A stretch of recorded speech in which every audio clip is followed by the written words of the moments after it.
Good morning, everyone, or good evening, depends on where you are. Thank you for joining us for the webinar on Syria after 10 years of the conflict. Uh, of course, the number, it can tell part of the story, not the whole story, but according to the World Food Programme, 9.3 million Syrians were food insecure in 2020. Would that mean almost half of the population of Syria right now, with an additional 2.2 million at risk of becoming so?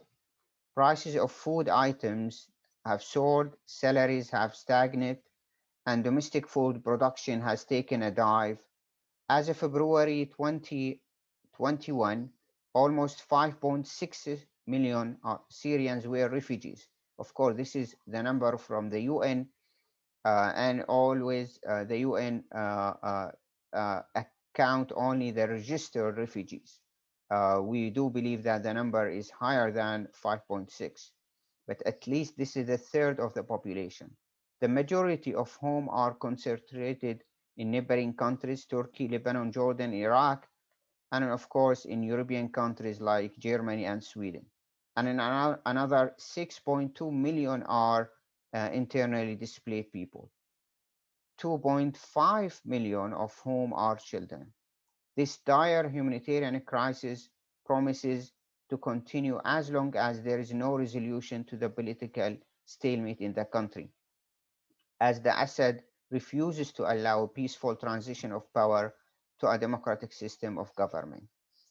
After a decade of the Syrian uprising, the de facto Syria has been divided into three general areas, the borders of which have not seen much change over the last 2 years. The first and largest controlled by the Assad regime, where 12 million Syrians still alive there, and the area lacks insufficient necessities of food or cooking oil, or as any government services like electricity, water, drinking water, and other state services.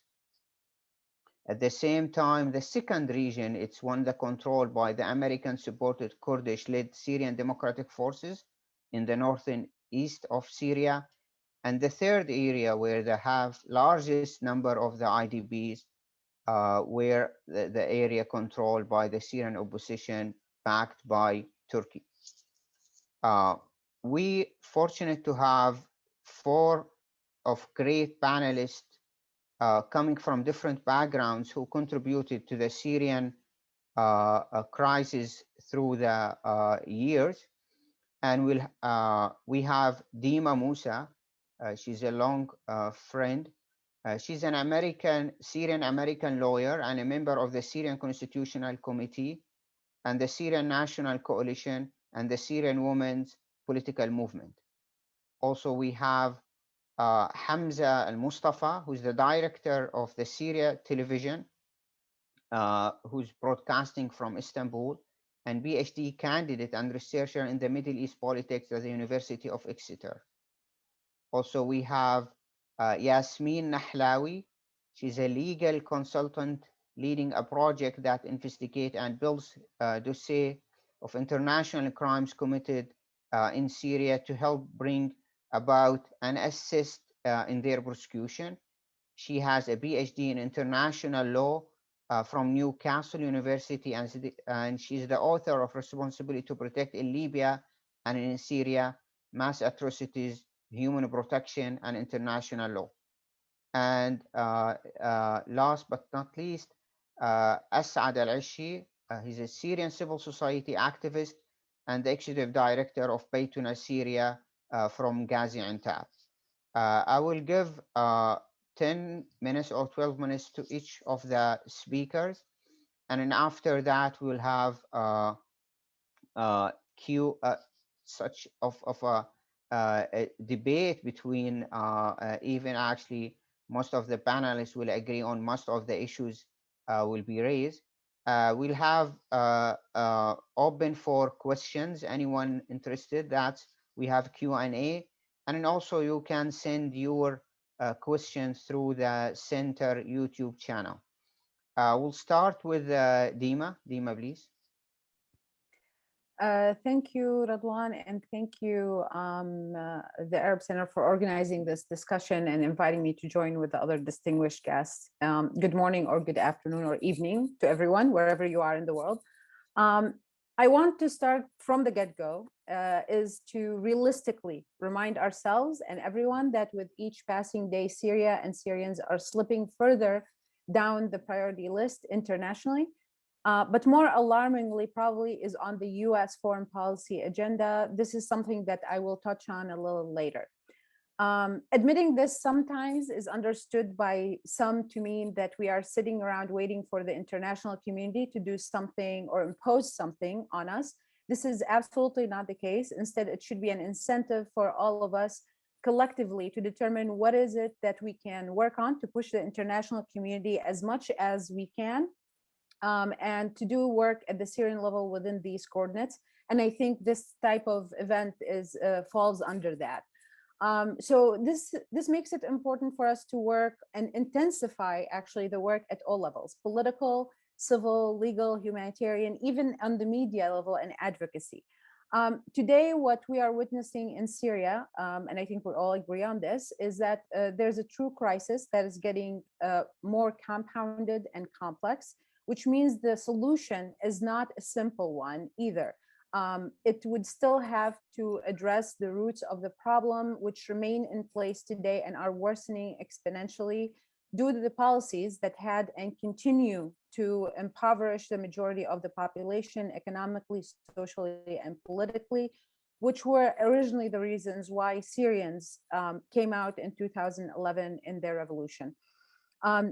So the roots of these problems remain mainly within the Syrian regime, because a closer look at Syria pre-revolution would reveal the existence of much of what we are seeing today and witnessing and have witnessed over the last 10 years. They were in existence in Syria pre-2011, and I think all of us who lived in Syria know this.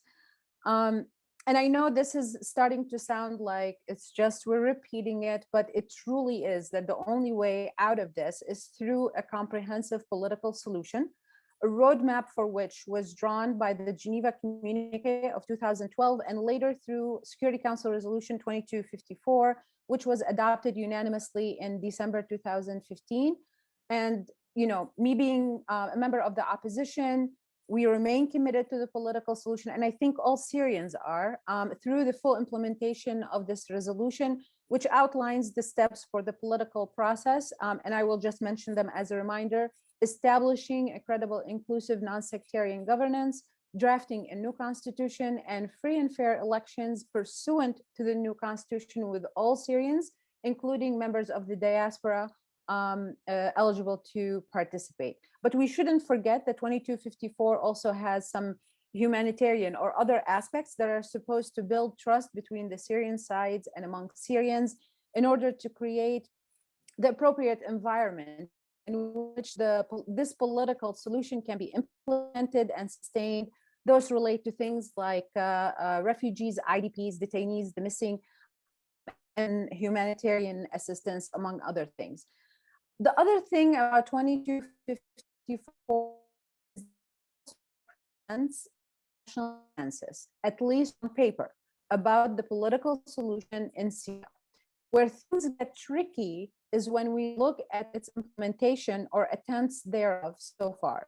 Today, the political process remains at a deadlock, and we as opposition have engaged positively in all the attempts to get the political process moving, and have yet to find a serious partner on the other side of the table. This is not new. This started since 2014 when the Geneva process started. But one good recent example of that is the Constitutional Committee, of which Dr. Radwan mentioned that I am a member, had its first meeting in October, at the end of October 2019. So we're talking about almost a year and a half ago. We have had so far 5 rounds of the Constitutional Committee, and thus far have yielded 0 results. The last round, unlike the first, which was at the end of January, unlike the first 4, we had an agenda that specifically was about constitutional principles And we thought that this would make it harder to evade talking about the constitution, but really the regime side still managed to evade talking about the constitution or responding to the more than 35 constitutional principles that were proposed by either our delegation or part of the civil society group. This needs to change because a comprehensive and sustainable political solution requires the engagement and will of all Syrians.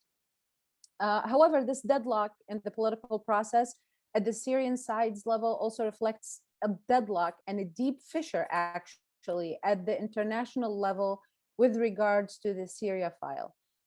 Syria has really put to test the international community's commitment to empower the UN to achieve its central mission, that is to maintain international peace and security.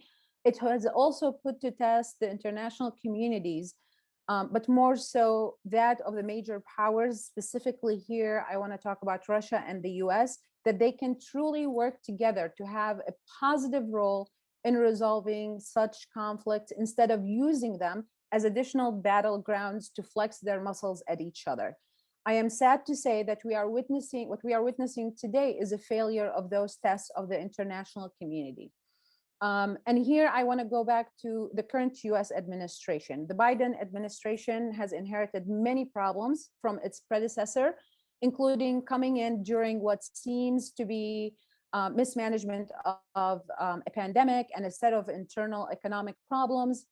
Of relevance, though, one of the problems that the Biden administration has inherited from its predecessor is the US's retreat from the international scene, exhibited at times blatantly through things like withdrawal from organizations like the World Health Organization or the Human Rights Council, but less obviously through tense relations with historical allies like those in the EU, which has chipped off some of the US's supremacy on the international scene.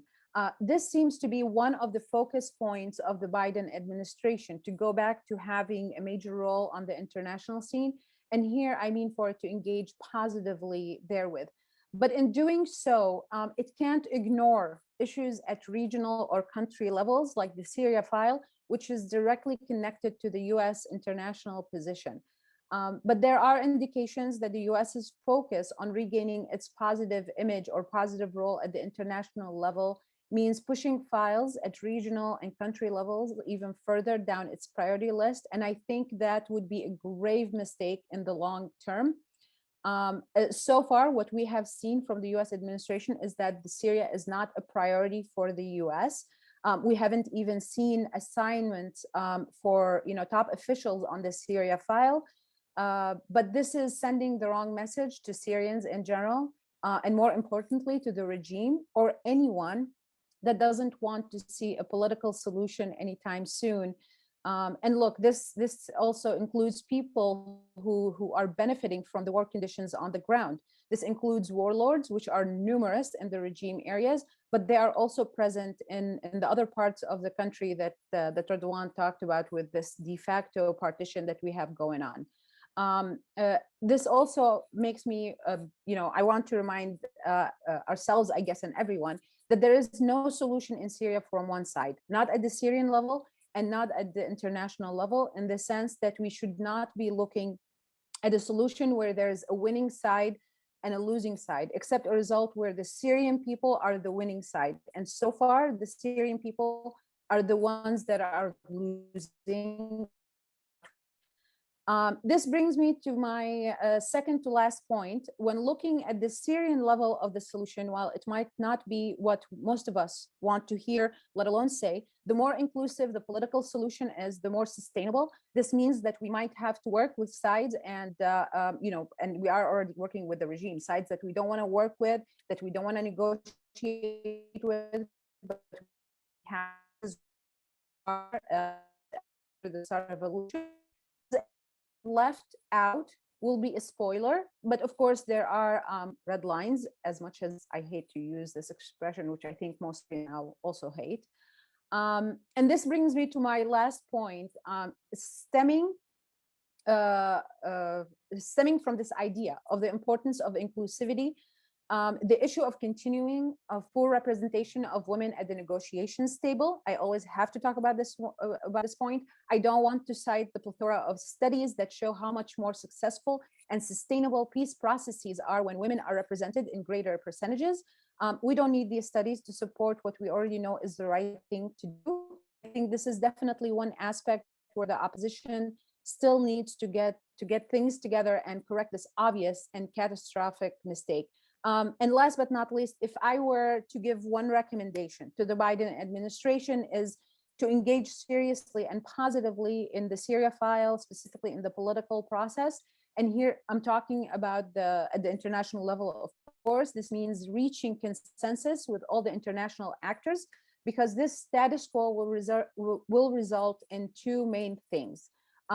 I think one of them is the re-emergence of ISIS, which I know is something that is very important for the US to ensure that that doesn't happen. And I think it's important for other international actors and for Syrians themselves. And the second thing is perpetuation of the de facto partition state that Syria is in right now. And I think, while there are sides that might want to see that happen, this is not what Syrians want. And these two things will have dangerous repercussions in Syria and the region. In sum, what this means is not continuing the policy that the U.S. policy, which former Syria envoy James Jeffrey said. What he said was stalemate is stability. I think that is dangerous, and what we need is quite the contrary. Thank you, and I'll be ready to answer any questions later. Great, thank you, Dima. Actually, you covered a lot in this 10 minutes.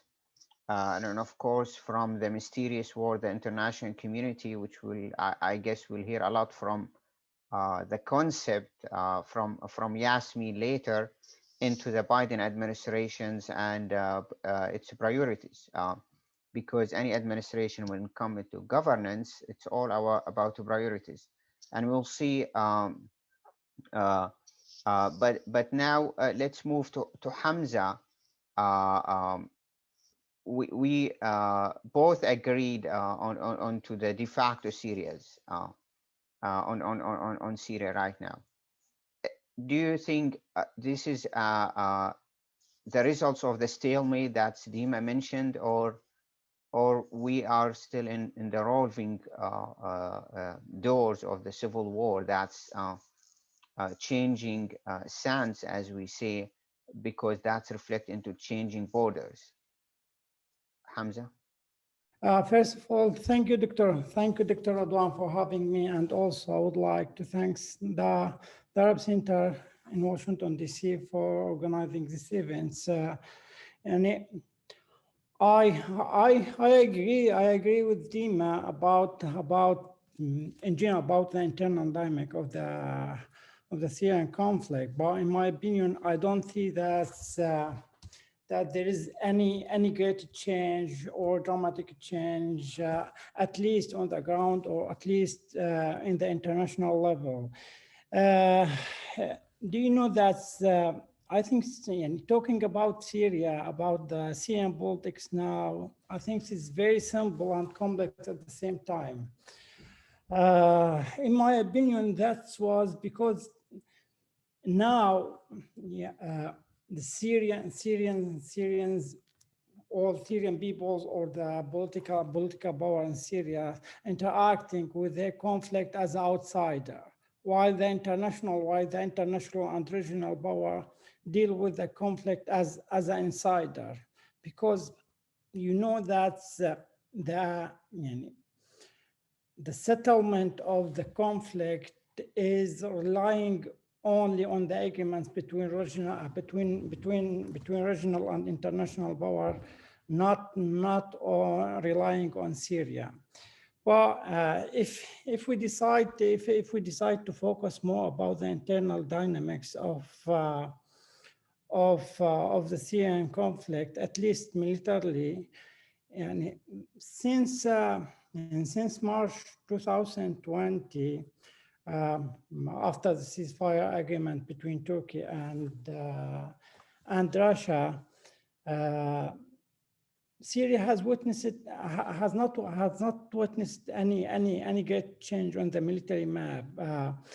Dr. Radwan, you divided Syria into three regions, but I prefer to divide it into 5 regions. You can see it on the map. The first region is under the control of Hayat Tahrir al-Sham here in Idlib, and Aleppo as well, western countryside. This area enjoys good stability in terms of security, and now it witnessing a slight economic recovery because 1 year after the absence of military operation, and also due to introducing a soft tactic by Hayat Tahrir al-Sham, and also because the economy association to this region with the Turkish market. While the second region you see directly on the borders, it's under the control of national army battalions governing many areas in northwestern Syria and northeastern Syria. The security situation in this area is fragile, coupled with the lack of one central authority, but the economic and trading movement to this area with the Turkish is relatively good. The third area, as you know, here is held by Syrian Democratic Forces. The economic and security situation are stable to some extent with the partisan and ethnic authority. But recently, SDF started to adopt a new policy, I can say soft policy, based on gradual openness and willingness to understand and assimilate non-Kurdish community, the majority of this region, non-Kurdish community. And the fourth region, you can see it in the middle of the Syria, under indirect control of ISIS, which is struggling to reconcentrate or to reactivate itself, and try also to accumulate the jihadist legitimacy by focusing on only fighting the Syrian regime and militia. And in my opinion, because there is no plan to combat or comfort ISIS in the Syrian desert, ISIS could be able to revive itself in the near future. And the fifth area, it's under the regime control, which theoretically there is one central authority, especially in the key urban cities. But despite the city centers, there are kind of militia autonomies which govern administratively and financially also by the warlords and non-state actors. Dr. Radwan, I can say that if we look at the first three regions under Hayat Tahrir al-Sham, under the National Army Battalion, and under SDF, the common denominator between both of them, that they have all developed a kind of administrative structure and institution for local governing system. Despite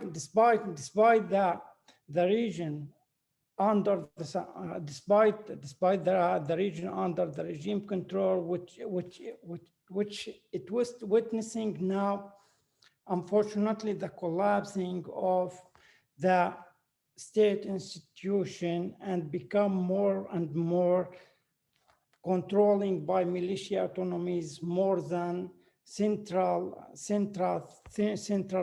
authority. So a part of this, in my opinion, can be attributed to many factors or to many causes. Mainly, I can mention 5. As you see, the first one, the regime economic failure and the presence of administrative incompetence in terms of reconstruction and organizing the recaptured area from the opposition. The second causes, or the second factor, in my opinion, that's the regime now is forced to reward the militia that have been formed during the war by giving them many regions to control it, where they can introduce taxes on the resident. The third reason for the state failure in Syria now, I think, is because the Russian failure in balancing Iran influence in Syria, and also the fourth one, which I can mention, the conflict between the regime elites. I will focus about this issue later, and the last one is the lack of any political solution looming in the short or the midterm.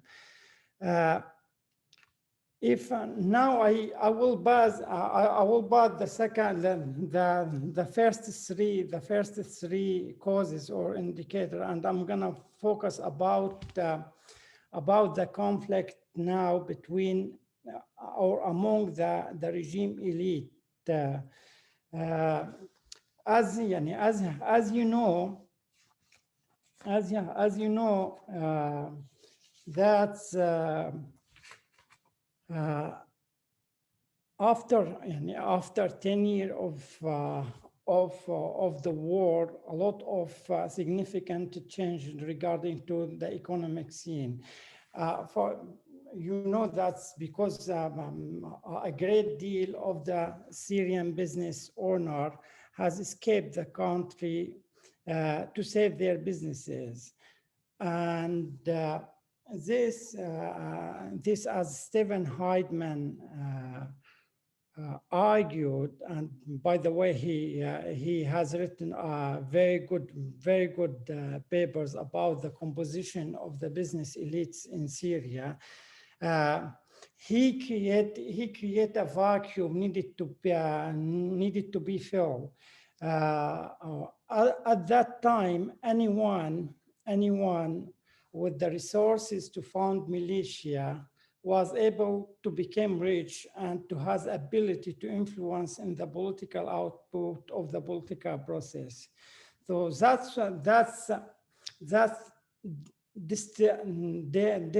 destabilize the pre-war networks and produce a new networks of losers and winners. So that's why, for example, by analyzing this, we can understand for example, the demise of Rami Makhlouf and the rise of Samer al-Fawz. By analyzing this at meso level, at least we can understand the conflict between Asma al-Assad and Rami Makhlouf. And also, Dr. Radwan, for example, an investigation report was conducted by Syria TV, has showed that at least 12 members of the current parliament has been established a military militia and participated in criminal activity throughout the war. So now we can say that we have a new business elite, we have a new political elite, and this elite try to take its place in the future of Syria, and they are competing between each other, and that's why that's what contributed to the financial or to the economic crisis, not only the economic sanction in the lately. If the first reason and the first factor that's affected the political process now in Syria, I think despite many researchers many analysts, a lot of experts give Russia the upper hand in Syria. But I have different view. I think that Russia, after 5 years of its military intervention in Syria, has failed to balance the Iranian presence. Of course, both of countries agreed that the regime should not collapse, even militarily or financially or economically. But both of them, each of them had their own perspective, how the future or how the nature and the structure of the Syria state should be. You know that from the Russia perspective, that the key to stability is to strengthen the state institution and restoring the capacity of the state institution, while Iran is working quietly and hardly to or through the non-state actor and beyond the state institution, and to make sure to keep Syria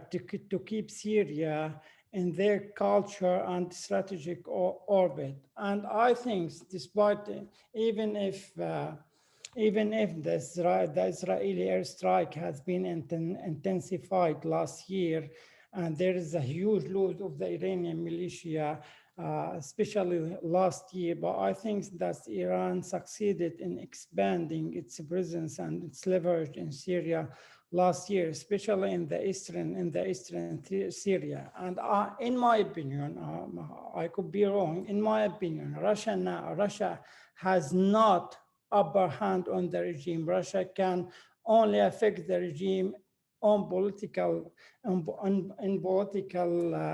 issue, but while Iran has its presence on the ground and everywhere in Syria. So that's why I think that's maybe both. Maybe for example, the implicit competition between Russia and Iran could transform into explicit comfort or friction in the near future. But I don't think that Russia could do any positive role regarding to the political process in the near or in the medium future. And I think that the example of the presidential election is clear about this issue, and also about the Constitution Committee and the negotiation. So I don't think that Russia is ready now for any political solution or to contribute in any political solution. This could contribute to the Syrian situation stay in the same status quo, and the suffering of the Syrian people, I think, will continue. Thank you so much, and I'm ready for any question. Excellent, Hamza. Thank you very much for such mapping, because that's proof exactly what been seeing, that The Syrian conflict now transfer into a three layers conflict: international, regional, and local conflicts. And as we know, in any civil war, number of stakeholders, when the number of stakeholders increase, the years of the war will last more. And this is why, unless we have an agreement on the international, regional, local levels, we will not see an end to the conflict, unfortunately, soon. But Yasmine, let's move to you. Since February 2012, the Syrian uprising or Syrian revolution transferred into what we know in the international IHL as international armed conflict, especially Baba Amr. And this is according to the ICRC, which is considered since February 2012 the Syrian conflict as international armed conflict. And that's opened the debate, of course, the role of the international community, and is the R2B it's applied into Syria.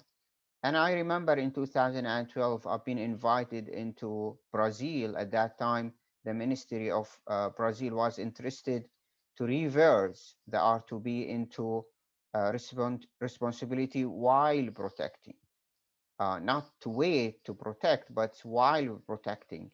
And then, of course, that's moved no way the actions into Syria. But let us hear from you regarding the comparison.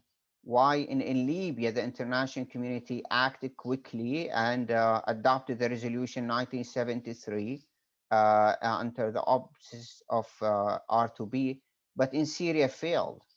Still, after 10 years, a number of the people been killed, refugees. It's 10 times of number in Libya or in other conflict. Floor to you, Yasmine. Thank you, Dr. Radwan, and thanks to everyone who's with us today. So yeah, I'll talk about the international response, or maybe the lack of international response, through the prism of R2P. And for those who aren't familiar with the concept, R2P is a doctrine that basically seeks to impart multi-layered responsibilities on international actors for the sole purpose of human protection from mass atrocity crimes. And those are defined as genocide, war crimes, crimes against humanity, and ethnic cleansing. And R2P basically says that primarily it's the responsibility of each and every state to protect its people from these mass atrocity crimes. And the international community should assist it through capacity building, through assistance giving, etc. And then R2P says that if prevention efforts fail and a mass atrocity situation occurs regardless, either because the state is unwilling to protect its people or it's not able to, then the responsibility should get passed on to the international community, and the international community should react through measures up to and potentially including the use of force if required. I want to stress that R2P isn't an international legal obligation, so it is not binding on countries to implement the responsibility to protect. But with that said, it's a very strong moral concept that has the support of states. So it was unanimously endorsed in 2005 in the World Summit outcome. And also many of its underlying components are binding as law. So for example, no party is permitted to commit genocide, war crimes, crimes against humanity, or ethnic cleansing. Those are all conclusively prohibited under international law, regardless of R2P. But from the Syrian case, I think we can extract a number of very important lessons with respect to the application of R2P, which help us to fulfill that promise that was made after World War II to never again allow these atrocities to occur. And I want to focus on three main lessons today. The first lesson is that we need to do something about the veto in the Security Council. So since the Syrian conflict started over 10 years ago, Russia and China together have vetoed 16 draft resolutions on the Syrian conflict that sought to implement a range of non-military measures. Now, the Russian and Chinese arguments have been that these various draft resolutions were interventionist and that they paved the way for military intervention and regime change. but the reality can't be further from the truth. So if we look at the content of these 16 draft resolutions, only 3 of them had invoked Chapter 7, which under the UN Charter is the precursor to authorizing the use of force. But even those 3 draft resolutions were not adopted in a military context. So for example, the May 2014 draft resolution sought to refer the Syrian situation to the ICC, the International Criminal Court. The July 2012 draft resolution sought to implement a range of non-military measures, and it threatened additional measures under Article 41 of the Charter if Syria wasn't compliant. Now, importantly, Article 41 of the Charter pertains to the Security Council's non-military competencies. If the draft resolution wanted to pave the way for military intervention, it would have had to invoke Article 42 instead of 41. And similarly, the February 2017 draft resolution was also drafted in the context of Article 41, again pertaining to non-military measures. Now, the Russian and Chinese vetoes have imparted 2 main repercussions with respect to the trajectory of the Syrian conflict. The first is that they've blocked the authorization of even standard first-line responses to the conflict. So things that are as basic as travel bans or asset freezes or sanctions or arms embargoes, responses that you would see that are typical for any international response to an atrocity situation. 10 years down the road, and the Security Council hasn't even managed to adopt these. And the second repercussion is that the resolutions that the Security Council did adopt were so watered down to enlist the support of Russia and China, or at least their acquiescence so that they don't exercise their veto. So these resolutions were so watered down that they were completely unenforceable, and as a result, routinely violated and consistently broken down. And this applies across the board. So whether we're talking about establishing a supervision mission, whether we're talking about responding to chemical weapons use, which was hailed as this international success story. But the reality is that we saw that the regime continue to perpetrate chemical attacks, whether we're talking about humanitarian access or ceasefires or a political transition. Every single concept or category of violations that the Security Council has sought to deal with have completely failed because the resolutions were unenforceable. Now, I should mention that there have been initiatives since R2P was founded in 2001 to curtail or limit the use of the veto in R2P situations. But the ironic thing is that these initiatives require the support of the P5 members themselves. So the US, UK, France, Russia, and China have to themselves voluntarily agree to restrict their veto for the restrictions to actually be approved or for them to be in effect. Now, with the exception of France and potentially the United Kingdom, the P5 members will never give up such a precious power. Now, I want to pivot to the second lesson that we learned from the Syrian conflict, which is the need to strengthen the capacities of other international actors to respond to mass atrocity situations, because it's simply inconceivable that every time the Security Council is paralyzed, and Syria is by no means going to be the last one, and we've already seen paralysis with respect to Myanmar and China, etc. So it's not conceivable that every time the Security Council is paralyzed, the international community as a whole is paralyzed. So we need to strengthen the capacities of other actors to respond to atrocity situations. And in particular, I want to draw attention to the role of the General Assembly. Now, the UN Charter grants the primary responsibility to maintain international peace and security to the Security Council. And the Security Council has the right to adopt binding obligations on member states. So, for example, if the Security Council adopts sanctions, then every single member state of the United Nations must comply with these sanctions. But interestingly, the UN Charter also allocates a residual responsibility or a secondary responsibility to the General Assembly. And whereas the Security Council can adopt obligations that are binding, the General Assembly can only issue recommendations, meaning that countries don't have to implement them, but at least they have a legal justification if they do want to engage in these actions. Now, there is debate among international legal scholars over the extent to which the General Assembly can take its recommendations. And I undergo a very complex analysis in my book regarding the UN Charter provisions, which I won't do today, but suffice to say that I'm of the opinion shared by other scholars of international law that there is nothing prohibiting the General Assembly from recommending the use of force even. So in essence, we can say that the General Assembly has the competency to recommend measures up to and including the use of force if it requires or deems this necessary.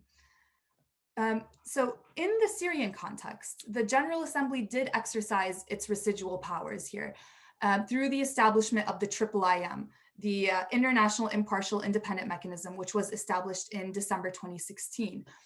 And this body has a dual-fold mandate. So first, it collects, preserves, and analyzes evidence of international crimes committed in Syria. And the second thing is that it prepares case files that can be used in other national or international jurisdictions or courts.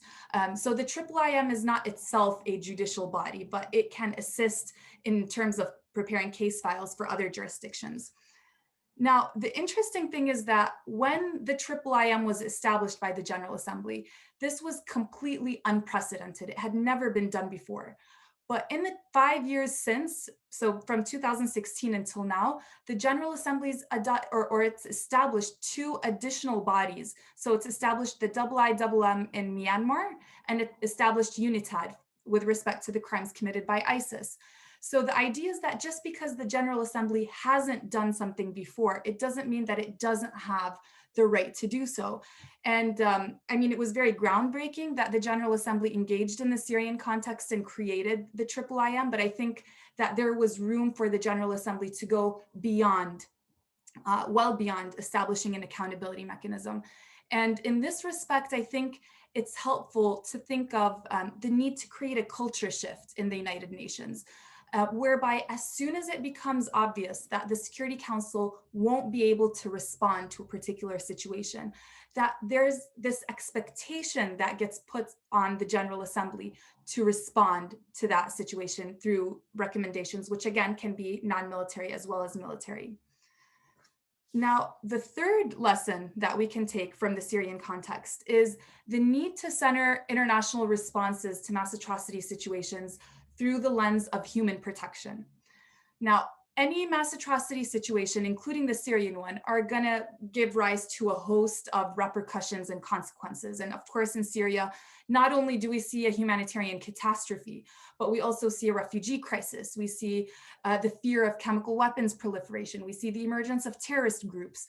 We see the strengthened positions of Russia, Iran, and Hezbollah.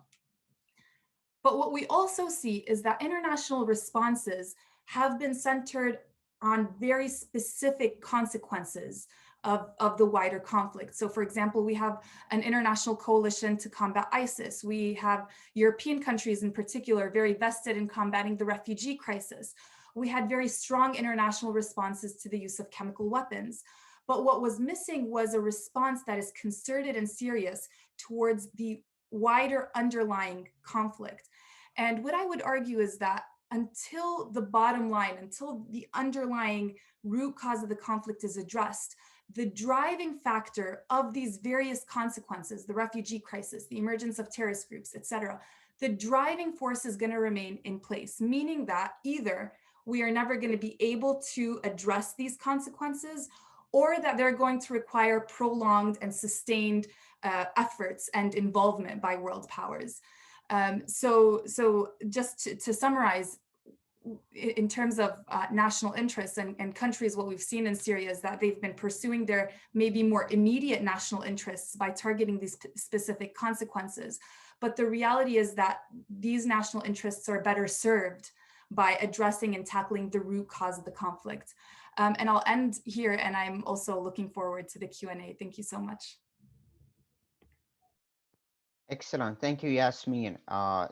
Let me just actually reiterate here what's the Micheline Bachelet, the High Commissioner for Human Rights, when she said to Myanmar military coup, that if they continue their actions, they're going actually into the bloody path of the civil war in Syria. Because exactly that's what you mentioned, Yasmine, with the lack of the international community, Syria will not be the last. we'll have other examples, and we see other countries going through. Asad, if we have actually a positive things come out from the Syrian conflict, is the role of the civil society. And I think every one of us is proud of the Syrian civil society regarding its mobility, achievement, and the role played in the last 10 years in documenting the human rights atrocities, in actually creating awarenesses and connecting with the international community after the siege imposed on Syria for almost 50 years by the Assad father and the Assad son.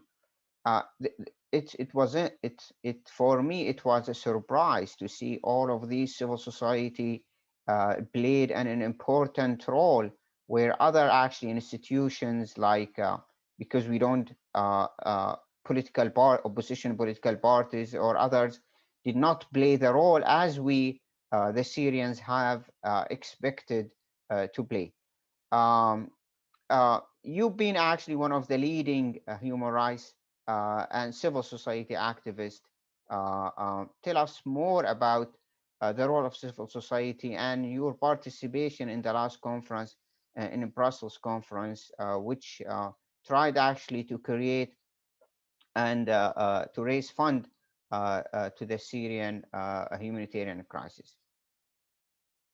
Asad, floor is you.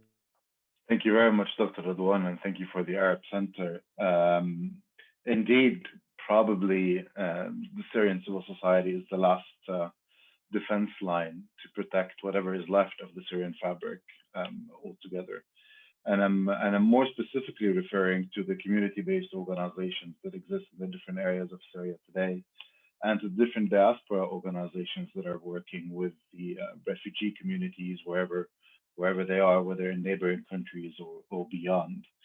And their work not only as first responders to the humanitarian crisis, but also as human rights advocates, as violation documenters, as advocates of the causes, the rights of these people. It has been of prime essence over the past 10 years. And I guess one last thing to highlight is over the past 3 years is the development of victim organizations, whether we're talking about the Families for Freedom, which focuses on the arbitrary detention, and or we're talking about the Caesar Families Association, which is also focusing on it's a group of the families of the victims of that were photographed by Caesar, or we're talking about the victim association of ISIS, and that focuses on the people that have been detained and arbitrarily detained by ISIS and have been disappeared ever since. So I think this development is quite good news. It's quite good news because it's bringing a victim-centered narrative into the discussion of Syrian civil society, rather than more of a practical, business-minded narrative, which was dominating for a while. But to start with, I guess we need to acknowledge the first role that Syrian civil society has been playing over the past 10 years, which is a humanitarian role and the role of first responders. Although this is not something new to Syria, I mean, charities have existed even before the Ba'ath Party came to power. We're talking about mainly faith-based charities around mosques and churches that were doing some humanitarian work to alleviate poverty, etc. Their role shrank significantly since the Ba'ath Party came to power in 1963, and almost evaporated with the arrival of Hafez al-Assad in 1970, and more obviously even more so in 1982 after the massacre in Hama and basically the complete control of the vast structures on anything related to civil society, whether we're talking about charities or professional associations, trade unions, syndicates, etc. However, there was still small, like charities continuing to work. That has exploded, as you mentioned, post 2011, especially post 2012, as the humanitarian needs increased significantly with the barbaric, violent response of the regime to peaceful protests. And civil society has been playing, or civil society actors have been playing the role of first responders, whether it's on the humanitarian, on the medical field, or whether it's on the like food safety, or whether it's shelter, or you name it, all the different sectors of the humanitarian work. And what makes it even more interesting is the fact that there are no international organizations that do first response in a lot of areas in Syria. So it is through Syrian organizations that the hundreds of millions of dollars that are pledged every year that are being spent. Now, that doesn't mean that Syrian organizations get the billions that we hear in Brussels. First, those billions are pledges rather than actual expenditures. Although when you look at the financial track, most of the countries actually meet their pledges. But once the humanitarian business model kicks in, you have the money that goes from the donor to the international agency, whether it's a UN or an international organization, and then you have the cut for overhead. Then it goes from there into the implementer, and then you have another cut for overhead. And then from the implementer to the actual organization on the ground, that's a third cut for overhead, and so on and so forth. So from probably the billions of dollars that we hear have been given as assistance to the Syrian people, and that's a guesstimate, it's not scientific, but only about 30 to 33% of that amount actually makes it to the end beneficiary.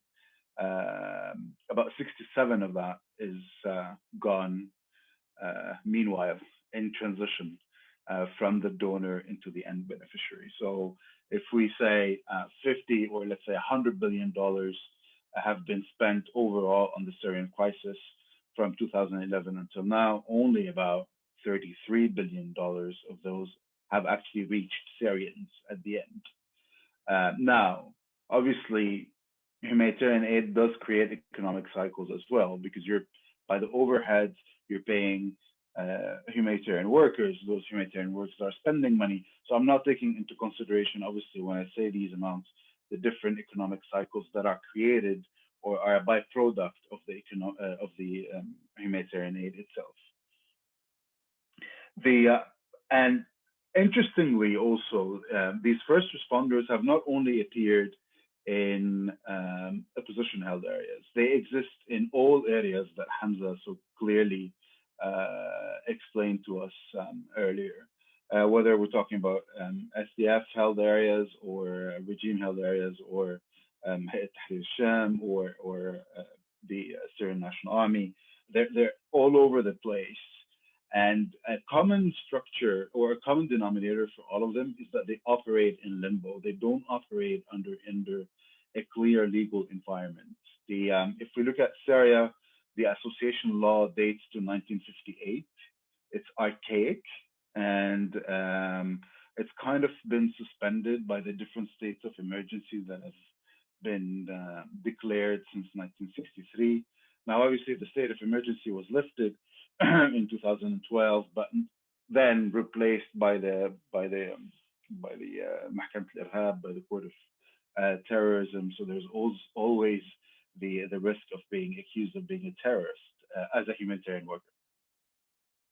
And then in other areas, obviously, there's no legal framework either, whether we're talking northeast or northwest of the country, which complicates several things. It complicates the establishment, the institutionalization of these organizations. It complicates financial transfers. It also complicates access.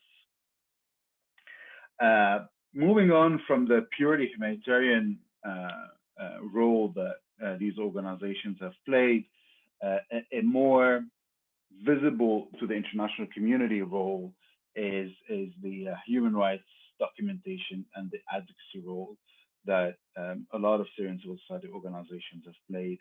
And these are mainly civil society organizations either operating in out of Turkey or out of neighboring countries, so whether Turkey, Lebanon, and Jordan, or civil society organizations that are operating in Europe or elsewhere.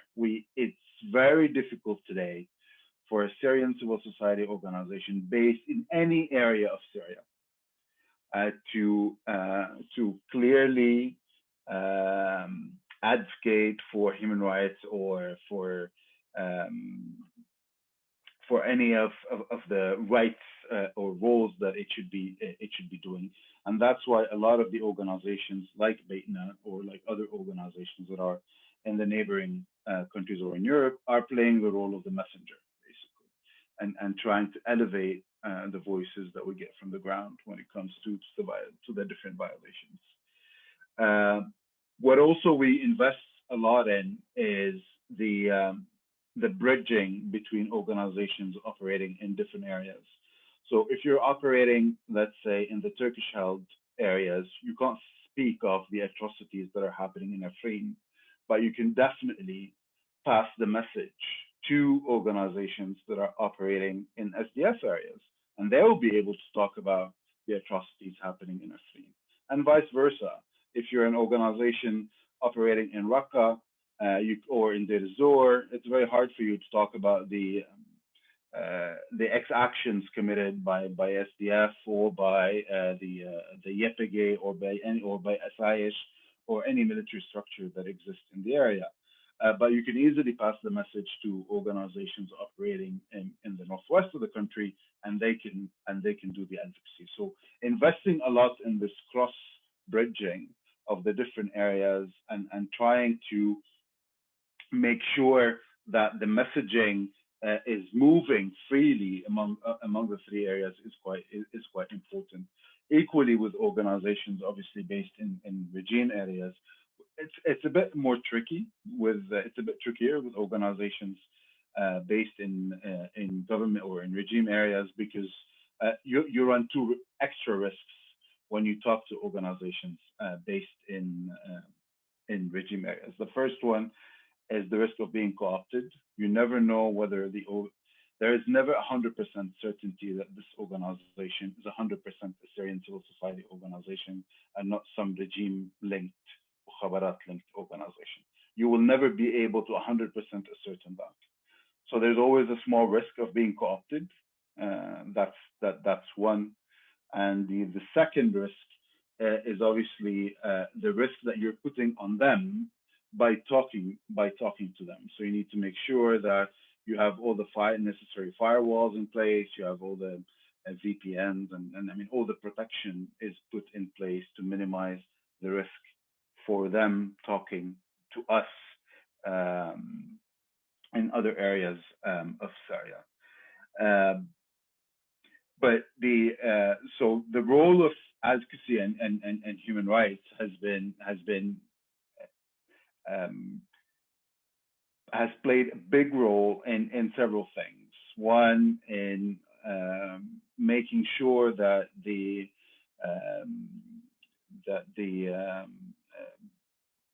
confidence building measures in 2254 are put in place and are clear and are non-negotiable, making sure that CBMs are not something that the regime can come and negotiate. Now, is it implemented or not? That's a different story, but at least in the text of it, the CBMs are non-negotiable. Making sure that the issue of detainees is always on the table, regardless of what format we're under. Also pushing very hard the Office of the Special Envoy not to basically get too much into the political arena, let's say, of Syrian opposition and Syrian regime, but also take a wider array of voices or a wider array of opinions into consideration. And that's the last point I wanted to touch on, is the role of Syrian civil society in the political process. And that role can be summarized by two things.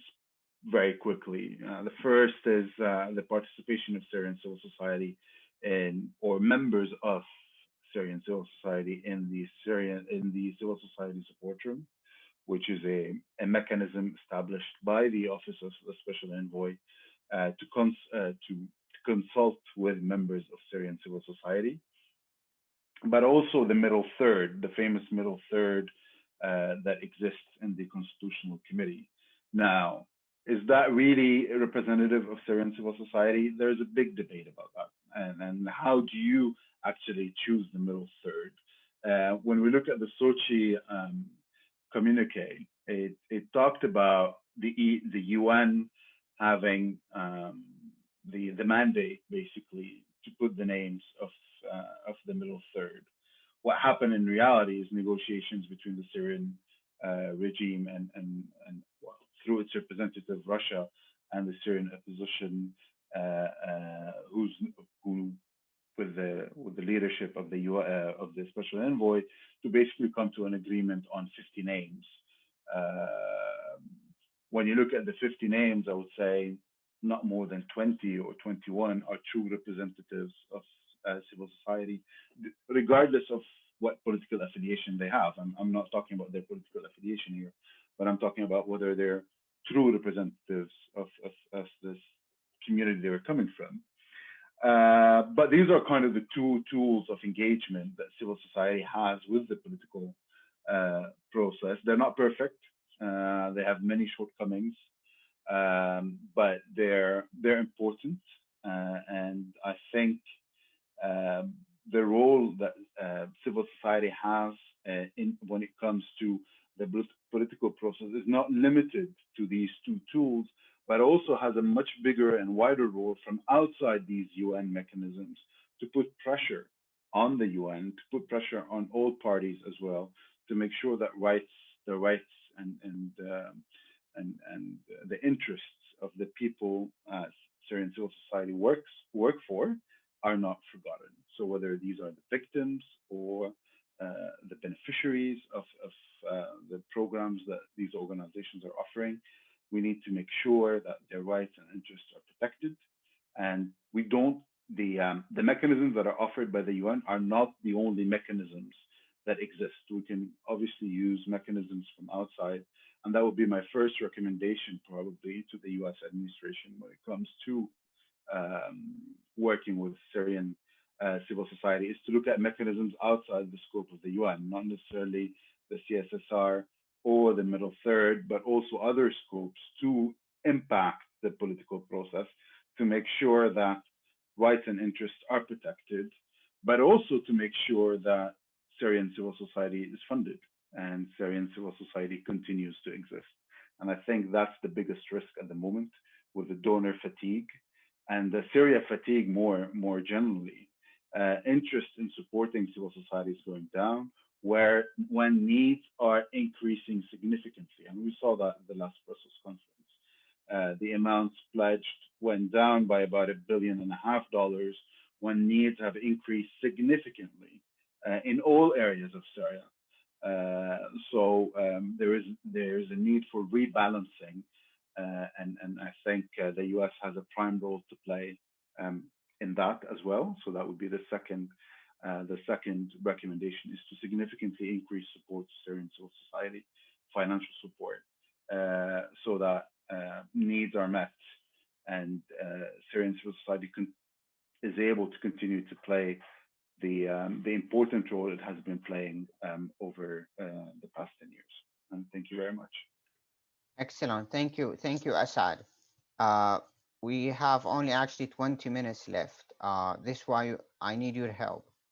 I will ask question for each one of you, and if you answer actually just in 1 minute, try. I know it's but we got a lot of question we need to have answers to. My first question to Dima. You said the Biden administration come into office will prepare to do actions in Yemen. From the day one, actually, they appoint a special envoy to Yemen. and then also they cut all the military assistance to Saudi Arabia. But they failed to do anything similar to Syria. Now it's almost 90 days when Biden in the White House, and we don't see any.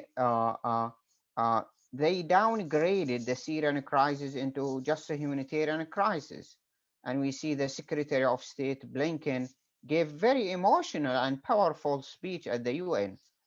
It's no doubt about it, but he actually did not mention any actions that the U.S. administration can take if Russia actually vetoed, which everyone expects to do so in next July regarding the border force. Why is that, and how you explain that, Dima?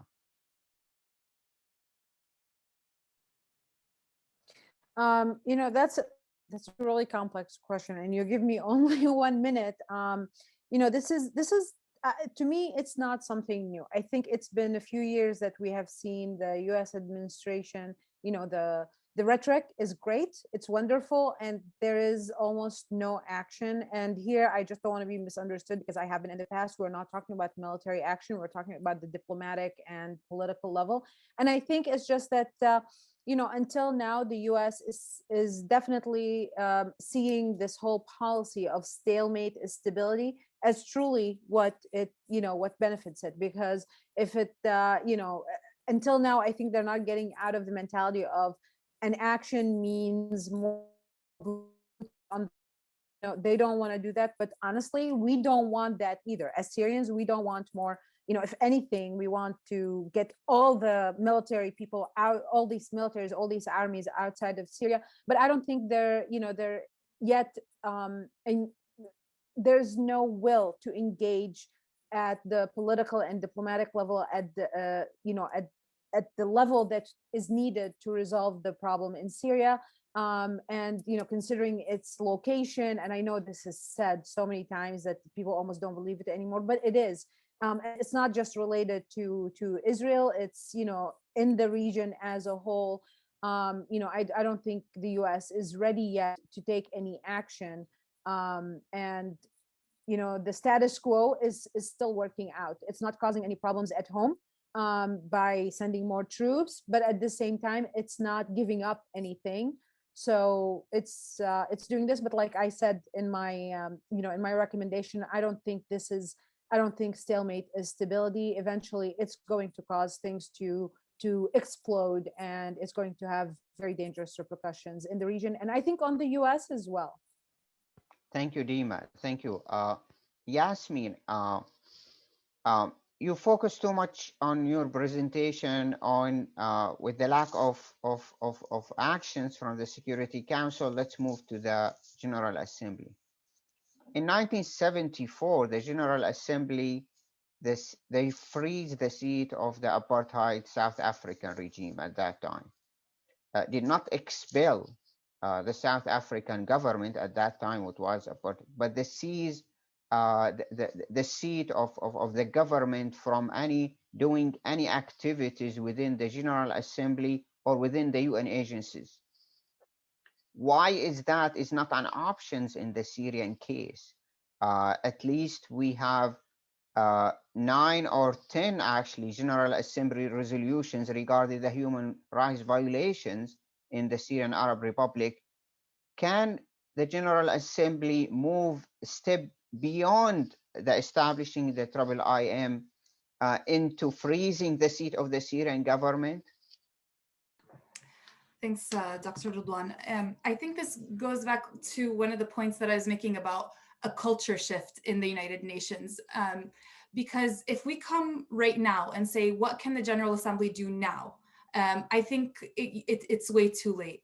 But one of the things that I advocate for is for that culture shift, so that as soon as it becomes obvious that there's going to be paralysis from the Security Council, that the General Assembly can start considering, you know, can start considering a situation and gradually build up the recommendations to make them more robust as needed.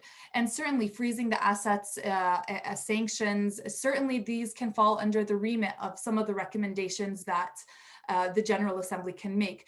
Now, one more thing I want to point out is that the General Assembly is also a political body like the Security Council. So there will be an aspect of politicization. So for example, you could fail to get a 2/3 required vote from the General Assembly as required to make a recommendation. The General Assembly could make a recommendation and it's not implemented by anyone. But I think that expectation and that avenue is still worth exploring. And if there was a mandate from the General Assembly to engage in a particular action, it would put a lot more political pressure on international powers to at least do something, and make it harder for them to justify or to hide behind the veto as an excuse for inaction. Thank you, Yasmine. Now, Assaad, I have theoretical questions, if I'm saying. We know since actually the concept of the civil society, especially in Eastern Europe, played an important role in the transformation and the transition into democratic countries. Most of the donation and the support from the international community transit into the civil society. And this is the case in Iraq in 2003, and this is the case of Syria in 2011. But what I noticed that with a lot of funding to the civil society is nothing left to the opposition political institutions. The civil society in Syria get funding 10 times of what the coalition, and Dima can correct here, can get, or the Syrian interim government. That in a way actually did not help the transition in a way, because what will, as you mentioned, what will lead the transition in any way, the political institutions. It can be in the opposition or in the government. By lack of funding to those political institutions in the opposition, was unable to govern, unable actually to execute their responsibilities and power over their areas. And instead of that the civil society is flourishing, but was unable to establish. And I know also you've been part of the coalition in 2012 and 13 as an advisor. What's your thought about that? Absolutely. Unfortunately, not only that, it created an unhealthy relationship between the nascent civil society and the different opposition bodies, whether it's the coalition or the interim government. It also, and more importantly, with the local councils, with the different local administrative councils that were flourishing in areas outside the control of Assad. That healthy relationship went to the point where there was competition among over authorities and who has authority to do what, and that has been very, very nefast to the entire governance structure in the areas under control of the opposition. Now, definitely we can blame the donors for this, and for donors engaging in giving civil society organizations roles that should not belong to them, whether it's in the judicial sector, or whether it's in policing, or whether it's in local governance. But there's also a lack of understanding from some Syrian civil society actors on their priorities and what they want to do and what their roles are and what their roles are not, more importantly. And that has also to do with the fact that for 60 years, there was no freedom of assembly in Syria. So we are all learning while doing, which is, and we don't have a history of a civic movement. So we definitely fell into many mistakes, and with the void that the regime created by withdrawing all its services from areas it lost control of, everyone was kind of fighting over who's going to fill in the void, and that created that unhealthy relationship you mentioned. So definitely donors are to blame on one side, but also how we Syrians behaved and the unnecessary competition and lack of definition of roles and responsibilities led further into this problematic relationship. Thank you, Assaad. I'm glad actually we agree on this. Hamza, as we agreed that the Syrian conflict now became 3 layers conflict: international, regional, and locals. What approach actually the international community, again, the word of the international community, can end the conflict in Syria? Because what everyone now in Syria believe that the international community is managing the conflict rather than actually ending the conflict or solving or transforming the conflict into stable peace, as we say. The United States tried under the Obama administration with the creating the ISSG, the International Syria Support Group, trying to bring all the players, stakeholders, 20 countries, nations, including Iran, into the table. And unfortunately did not produce much because of the conflicting agendas and the interests among these 20 states on what the shape of Syria should be. What approach you recommend actually to the Biden administration should take regarding resolving the Syrian conflict, or it will be for us for a long time as a frozen conflict, as the conflict in Cyprus or Israeli-Palestinian conflict, or what?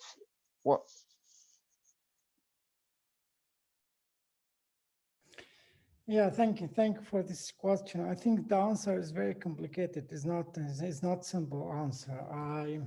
I don't know if I know the answer, how to answer to this question, but I think that's the international community, if we can say international community, yeah. It's managing the conflict, not, there is no will, and there is no ability also now on this at this time to resolve the Syrian conflict. I think that's until now, Biden administration doesn't have the information, doesn't have update about the Syrian conflict, and try to get updated about the Syrian conflict, what's going on. But until now, if we want to talk about a realistic issue, there is 2 ways. Unfortunately, I want to say that the first way is through sanction, economic sanction. I know the economic sanctions, especially after Caesar, is impacting are impacting the Syrian civilians, but it's affecting the structure of the regime, the core elite of the regime for the first time. So, and as you know, Dr. Radwan, Iran, especially last year, supported the regime financially by a big amount of money, and Russia trying also to support it financially, but in return for contracts or especially in the gas field or something like. But in the long term, I don't think that the regime sponsor will be able to support the regime financially. So I think intensifying the economic sanction and through selective approach that mitigate its impact on the civilian level could be realistic. And also that's Obama administration and also all the European or Western states could be also support the political process by put a condition to any reconstruction process, that to link this reconstruction by the reconstruction process by the achieving of or any progress in the political on the peaceful settlement or political settlement of the conflict. And also at least Biden administration can put pressure on some Arab countries that try to normalize or to re-legitimate the regime again, especially in the Arab League. So at least it's very important now to cut the way to any re-legitimization of the regime, especially at the Arabic level. This is in my opinion. Thank you, Hamza. We got a lot of questions. That's a good thing, but unfortunately, we don't have the time even to read these questions. I will read actually some of the questions, and I really apologize for all the ones who put their questions. And then any of you actually can pick any of the questions in 1 minute. Again, we have a question from Samir regarding is the hope that sanctions might provoke internal opposition or renewed protest misplaced? The questions regarding that, may the sanctions create a movement within the inside Syria, can make a leverage for the international community to change Bashar Assad calculation on the ground? The second question from Dr. Abdul Wahab Al-Qassab at the Arab Center, do you think that both Russians and the Americans are using minorities, especially the Kurds, in a way which is harmful to the national integrity of Syria? Then also a questions, do you see a regional package deal, especially now the United States, it's engaging with the negotiations with Iran over the nuclear program, or it can Syria left over as what happened in the last deal during the Obama administration? Another questions, lack of the political solution, the failure of the Geneva Convention in Syria. What do you think should be taken to revive the political process, including sort of reconciliation? Another question from Khalil Jahjan, Arab Center. You recommend to Biden administration to consider serious engagement in Syria. This question to Dima. What constitutes serious engagement by your recommended in Syria? What specific steps or measures do you recommend? Another questions to Yasmine, do you give more background to R2B, origin, history, especially the question raised that the leftist has a culture of belief that the R2B is imperialist policy against the third war or something like that. And then questions that is there a direct way for the US to financially support the civil society? And let's everyone have, if we can, just 1 minute, because we have to end by 12:30 DC time. We'll start from Hamza. Yeah, I think about there's the failure of Geneva. I said that Dr. Abdul Wahab, that there is no will and ability for international community now to involve, but only now it's very important now to focus again about the support of the political Syrian opposition again and the civil society to continue to continue their struggle against the authoritarian regime in Syria. And also regarding to the media platform, I think now after the military defeat and after the failure of political process, now it's very important for the Western state and the United States to support the media platform, because the majority of media platforms that established after the Syria revolution have been closed recently due to the financial problem. I think that's after the military defeat, after the deadlock of the political process, now the battle is now about the narrative, and it's very important that to keep our narrative alive or ongoing in this issue. Thank you. Thank you, Hamza. Assaad? Thank you. There are different ways of obviously supporting Syrian civil society, whether it's through Syrian civil society structures that exist already in the US. I mean, you have many medical, the first thing that comes to my mind is the Syrian-American Medical Society, which is a medical relief organization that operates in different areas of Syria. So, but there are other Syrian US charities, and this is not the only one. Or you can support Syrian organizations in Europe, or obviously supporting Syrian organizations in Turkey. Unfortunately, direct transfers into Syria are not possible, neither from the US nor from Europe at the moment. But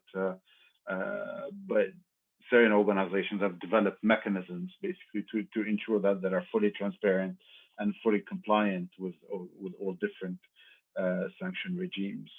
And I second definitely what Hamza has just said.